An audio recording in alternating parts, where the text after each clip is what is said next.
Bonjour à tous et bienvenue dans votre JT SIDEM.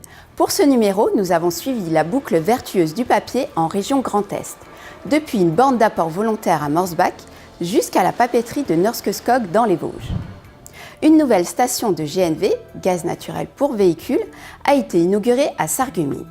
Une initiative de la communauté d'agglomération Sarreguemines Confluence qui a passé 50% de sa nouvelle flotte de véhicules au GNV. Découvrez comment elle fonctionne et qui peut s'en servir. À l'occasion de ses 20 ans, le SIDEM a organisé cette année des actions de communication, dont les mercredis éco-éducatifs.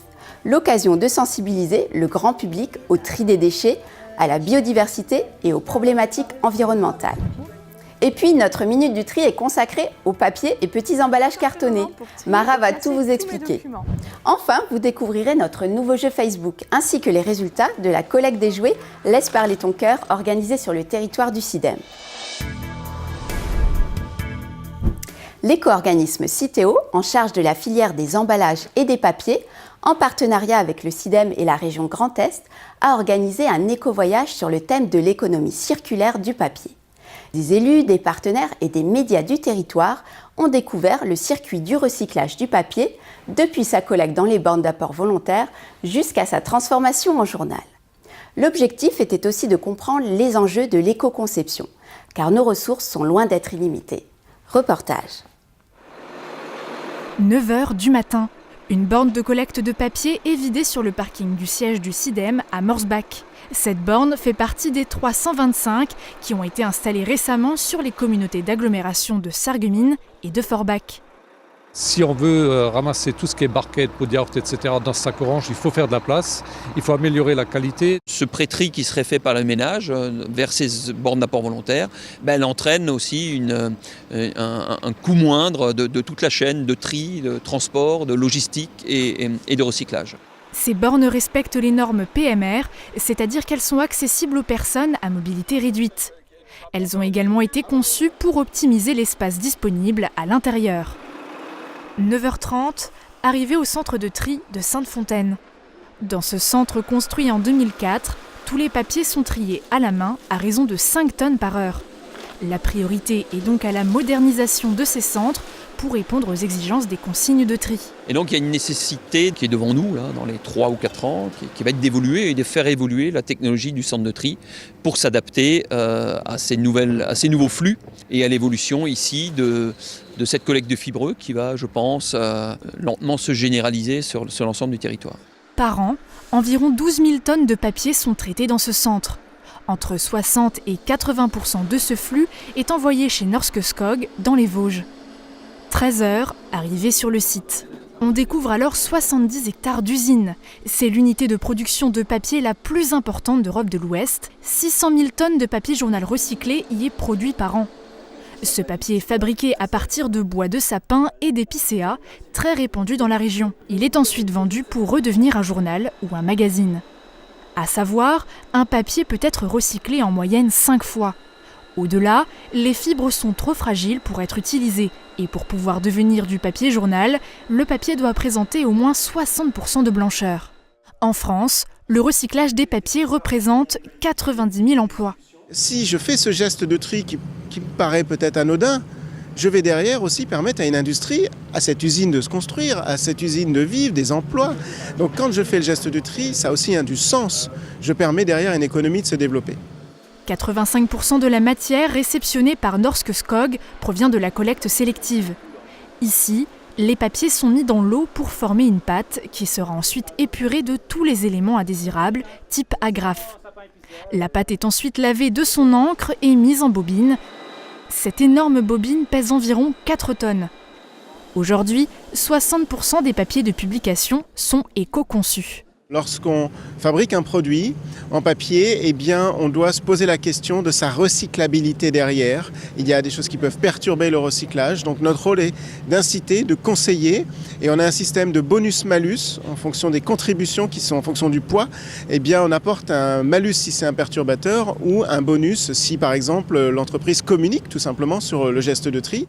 La région Grand Est présente des résultats exemplaires en matière de tri des papiers. La région Grand Est est la 4e meilleure région en France en quantité de papier trié, avec des disparités en fonction des territoires dans la région, mais globalement, on trie 27% de plus que la moyenne nationale en papier. Donc on peut être fier des résultats de la région. Maintenant, si on regarde ce qui reste encore... Et oui, aujourd'hui, 4 papiers sur 10 ne sont pas recyclés.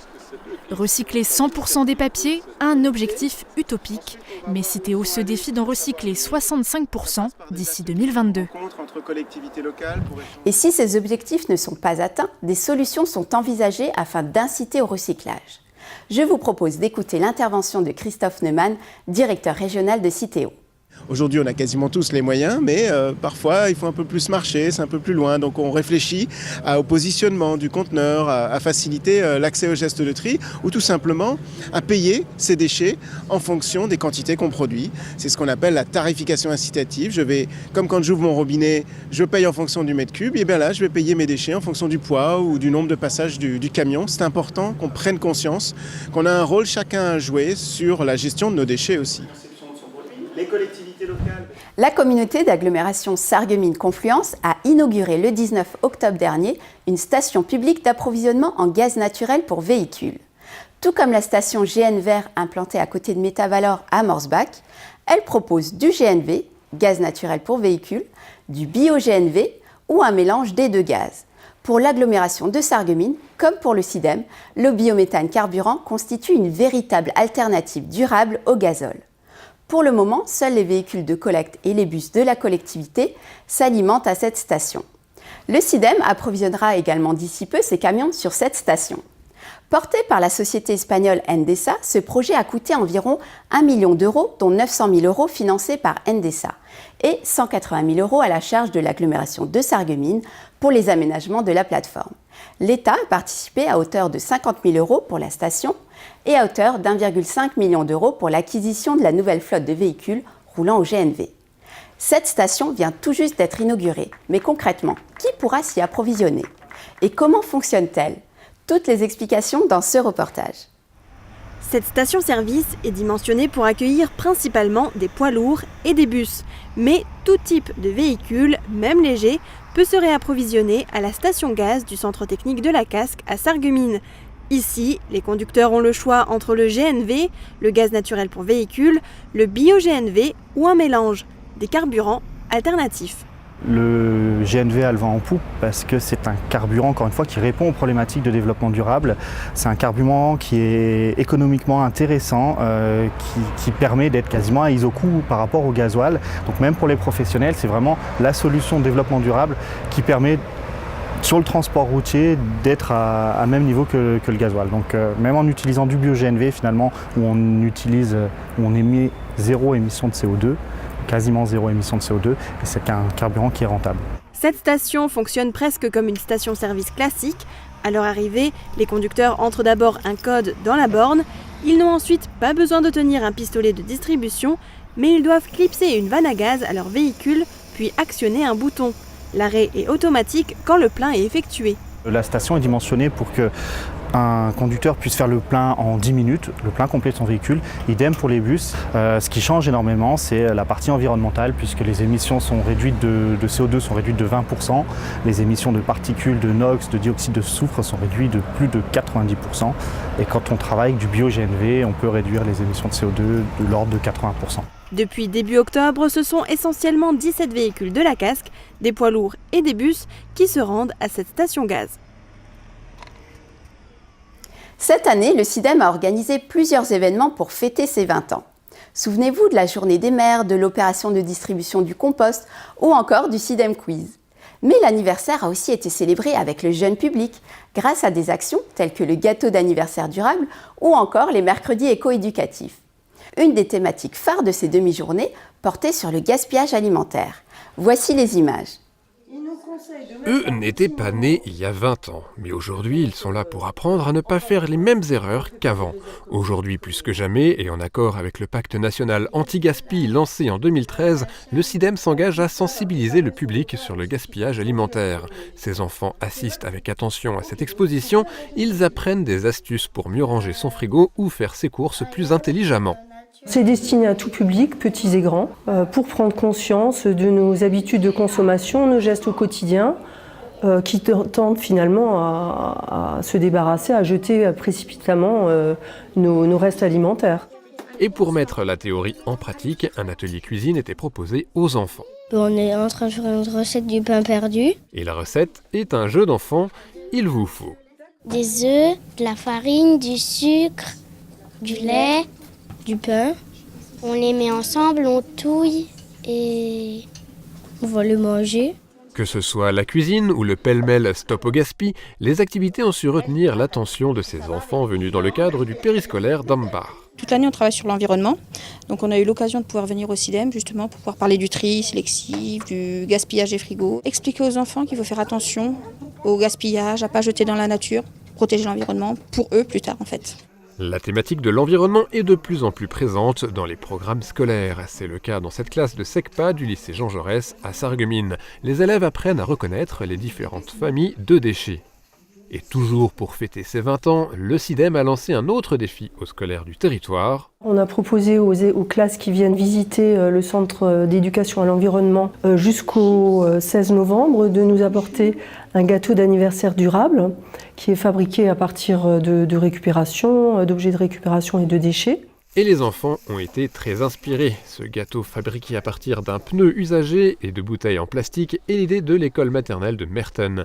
Et celui-ci est l'œuvre de la classe de CP de Woustviller. Et nous retrouvons notre chroniqueuse de la Minute du Tri qui nous apprend aujourd'hui à bien trier les papiers et les petits emballages cartonnés. Mara, c'est à toi.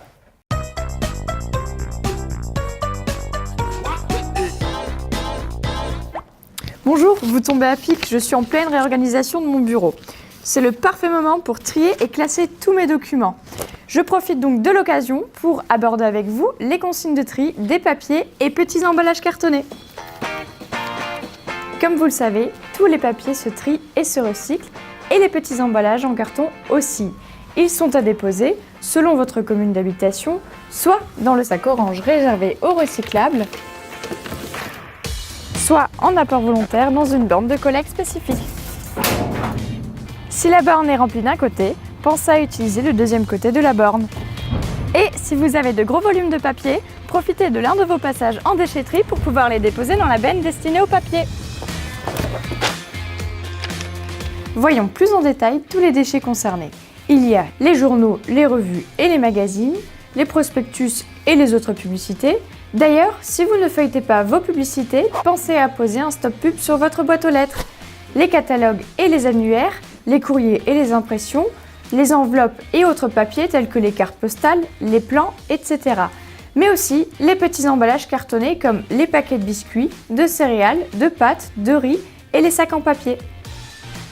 Dans la famille des papiers, on retrouve aussi les papiers souillés, déchirés, broyés ou encore froissés qui peuvent être déposés dans le sac vert avec vos biodéchets. Les gros cartons bruns et tous les autres cartons volumineux doivent être ramenés en déchetterie et ne doivent en aucun cas être déposés dans les bornes de collecte spécifiques au papier et aux cartonnettes au risque d'engorger le conteneur. Et bien sûr, on ne le rappelle jamais assez, dès que votre sac est bien rempli, mais pas trop, quelle que soit sa couleur, pensez à bien le fermer à double nœud pour éviter que votre tri soit inutile. À bientôt! C'est plus qu'évident, nos déchets ont de la ressource, alors ayez vous aussi le réflexe du tri pour recycler vos déchets. Quant à Mara, nous la retrouverons dans une prochaine émission pour de nouveaux conseils pratiques. En attendant, si vous avez des questions sur le tri des déchets, n'hésitez pas à appeler notre numéro vert au 0800 600 057. Du 16 au 23 novembre, le CIDEM a organisé un jeu Facebook, le jeu mystère. Il s'agissait d'une énigme en images. Les 30 premiers internautes à avoir décrypté la phrase cachée ont gagné un kit de prévention déchets. Ce kit contient notamment un gobelet réutilisable, un cabas réutilisable, un porte-clés avec jeton caddie, un jeu de cartes des 8 tribus. Il suffisait de proposer sa réponse en message privé, d'aimer et de partager la publication. Le nom des gagnants s'affiche sur votre écran. D'autres jeux seront prochainement lancés sur notre page Facebook, alors restez connectés. Et puis, comme tous les ans à l'approche des fêtes de fin d'année, Écosystème a organisé une opération de collecte de jouets usagés en partenariat avec Emmaüs, le Centre transfrontalier d'éducation à l'environnement du CIDEM, ainsi que 4 collectivités membres du syndicat ont participé à cette opération. Les jouets sont collectés dans les écoles, les mairies ou les lieux publics, puis récupérés par Emmaüs pour leur donner une seconde vie. Ils profiteront ainsi à d'autres enfants dans le besoin. Et voilà, c'est la fin de ce numéro. Rendez-vous dans 3 mois pour suivre d'autres actualités du CIDEM. Bye!